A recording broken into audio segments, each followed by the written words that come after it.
မိတ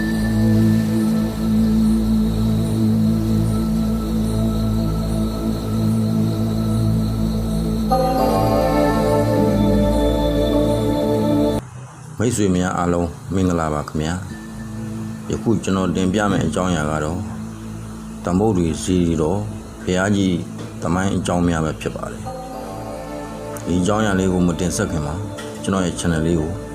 subscribe တစ်ချက်စီလောက်နှိပ်ပေးထားခဲ့ကြပါဦးလို့တောင်းဆိုချင်ပါတယ်ခင်ဗျာတန်ဖိုးတွေစီတော်ကြီးကိုကျေးဇူးရှင်မိုးညင်းဆရာတော်ဘုရားကြီးသည်တက္ကရာ1300ခုနှစ်ဝါဆိုလဆန်း9ရက်နေ့မှစတင်၍မုံရွာမြို့နယ်မြေနယ်အောင်သာဆယ်ကြီးမင်းရွာတို့အလဲရှိ38ဧကကျယ်ဝန်းသောမိုးညင်းတောရတိုက်တော်ကြီးအတွင်း၌တည်ဆောက်လာခဲ့ရာ1314ခုနှစ်တပေါင်းလစုပ်3ရက်နေ့တွင်လုံးဝပြီးစီးအောင်မြင်ခဲ့လေသည်ယင်းစီရီတော်တည်ဆောက်ရာ၌ဆရာတော်ဘုရားသည်မိသည့်အင်ဂျင်နီယာများ၏အကူအညီကိုမျှမယူဘဲမိမိစိတ်ကူးနှင့်ပင်ကျန်စီရသမျှထင်မြင်လာသည့်အတိုင်းတိုက်ကြဖုံးတော်ကြီးဦးနာရရနှင့်ပယံဆရာဟန်ကြီးတို့အားမိတို့မိဘုံမိသည့်နီးစသည့်နီလန်းပုံစံများကိုစာနဲ့တဖုံနှုတ်နဲ့တစ်မျိုးရှင်းလင်းပြသကတိုင်းပြည်နှင့်တကွတိဆောက်လာရာငွေပေါင်း17သိန်းကျော်မြကုန်ကြလေသည်တန်ဖိုးတွေစီဒီတော်တိဆောက်ဆဲဒုတိယကမ္ဘာစစ်အတွင်းဂျပန်ခေတ်နှင့်ကြုံကြိုက်နေတော်လဲစေတီတော်ကြီးတကိုးတော်ဆရာတော်ဘုရားကြီးမြတ်တာတို့ကြောင့်ထုံးတန်တဲ့ပစ္စည်းများဘီလမီစီဘူးများကိုအခက်ခဲမရှိအလွယ်တကူရရှိသဖြင့်ပယံအဖွဲ့ပေါင်း40ကျော်50မျှနဲ့အဆက်မပြတ်လောက်ကင်လာနိုင်ခဲ့သည်ကျောင်းတိုင်အနီးရှိမိကွက်များတွင်အုပ်ဖို့ပေါင်း200ကျော်မျှရှိခဲ့ရာအုပ်များလည်းအဆက်မပြတ်ရရှိခဲ့လေသည်တန်ဖိုးတွေဇီရီတော်ဤပုံတော်သည်အခြားမိသည့်ဇီရီတော်များနှင့်မျှ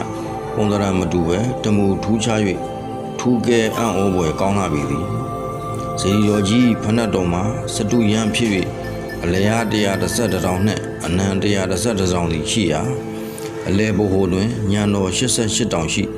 ရွှေရောင်ဝန်းသောတန်ဖိုးတွေမန်နိုင်ဇီရီတော်ကိုတည်ထားခဲ့သည်ဇီရီတော်၏တစ်ဖက်တွင်အလျား111တောင်အနံ52တောင်အမြင့်ညံတော်36တောင်ရှိအာယုံခံတစောင်းကြီးတစ်ခုနှင့်ရင်းနှင့်ဆက်၍အလျား58တောင်အနံ52တောင်နှင့်အမြင့်36တောင်ရှိ၍ဇောင်းနှံတစ်ခုရှိသည်တန်ဖိုးတွေဇီရီတော်ဘက်၌ဇီရီတော်ကြီးငယ်ပေါင်း480စုနှင့်ဇောင်းနှံတော်အာယုံခံဘက်၌383စုရှိရာဇီရီတော်ကြီးကိုအဝေးကနေဖူးလျင်ဇီရီရံပေါင်း864စုနှင့်တကွအလွန်ပဏ္ဏရသောတန်ဖိုးတွေဇီရီတော်ကြီးကိုဇောင်းနှံအာယုံခံကြီးများနှင့်အတူထင်ထင်ကြီးတွေ့မြင်ရပါသည်ဇီရီတော်ကြီးဘေးပတ်လည်တွင်တကွန်တိုင်း20တိရဏပါရ3စုနေယတိဟ4စီးမနုဿိဟ4စီးသမုတ်ပလင်14လုံးရှင်သေ14စီးရှိသည်ဓာတ်တော်တရားဌာနပေါင်း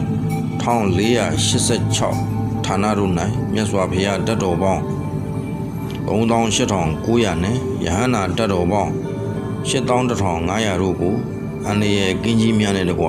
တည်ထားကိုးကွယ်သည်တန်ဖိုးတွေဇီရီနှင့်ဇောင်းနှံအာယုံခံအတွင်းတို့၌တောင်ပြည့်ထိုင်တော်မူ68စုနှင့်ရက်တော်မူ296စုရှိဘေးကင်းရန်ဝိသေတခုခုဖျားတို့ကဇီရီတော်ဖျား၌အစု900အာယုံခံဘတ်၌956စုဇောင်းနှံဘတ်၌438စုပေါင်း1694စုရှိသည်ဇီရီတော်ကြီးအတွင်း၌အပြင်တက်အလယ်တက်အတွင်းတက်ဟူ၍အထက်3တက်ရှိ၍လူပိဋကထောင်ပေါင်းများစွာစအောင်ရှစ်ခိုးနေထိုင်နိုင်ကြသည်တိုက်ခန်းနယံတွင်3လက်မှ4လက်မှ6လက်မှ9လက်မှတပေစသည်ဖြင့်ရုပ်ပွားငယ်ပေါင်း9,82,259စုတို့မှလည်းအောက်ခြေမှစ၍အထက်ထိအတန်းလိုက်ညီညာညာအကန့်ဆင့်ကကင်းဝင့်စံပယ်တော်မူလျက်ရှိကြရာဖျားဖူးမြော်သူ သူများသည်ဖူး၍မကုန်နိုင်အောင်အောက်ခြေကလည်းဖះအထက်ကလည်းဖះမျက်နှာမူရာမှလည်းဖះနောက်ကနေလည်းဖះဘေးနှစ်ဘက်ကလည်းဖះဘုရားပေါင်းမြောက်များစွာကိုဖူးမြင်ကြရပေသည်တမို့တွေစီရီတော်နှင့်ဇောင်းနှန်းအာယုံခံတို့၏အပြင်ဘက်မျက်နှာပတ်လည်တွင်ဖရဲသည်ပိနေသည်တရက်သည်သင်္ဘောသည်ငပြောကန်ကြီးအုံးကန်ကြီးထန်းသီးကန်ကြီးစသည်တစ်သည်ကြီးငယ်တို့၏တရံကိုအစစ်ကဲ့သို့အင်္ဂရေဖြင့်ပယံစရာတို့လက်စွမ်းပြပြုလုပ်ထားသည်မှာချီးမွမ်းပွဲပင်ဖြစ်သည်ဟိုတစ်ပင်ကြီးငယ်တို့ကိုအမြဲထာဝရစွမ်းတော်တင်ထားသည့်အလားတွေ့ရသည်ဘုရားပွဲတော်ကိုနှစ်စဉ်တစော်မုံလာဆန်းတွင်ကျင်းပသည်ပွဲတော်ကိုအတိအမှုတ်အကကုံပွဲလန်းသဘင်မပါရှိပဲများသပိတ်မဲဖြင့်ဘုရားတာယကယူဝေကစွမ်းတော်ကြီးတင်ပွဲ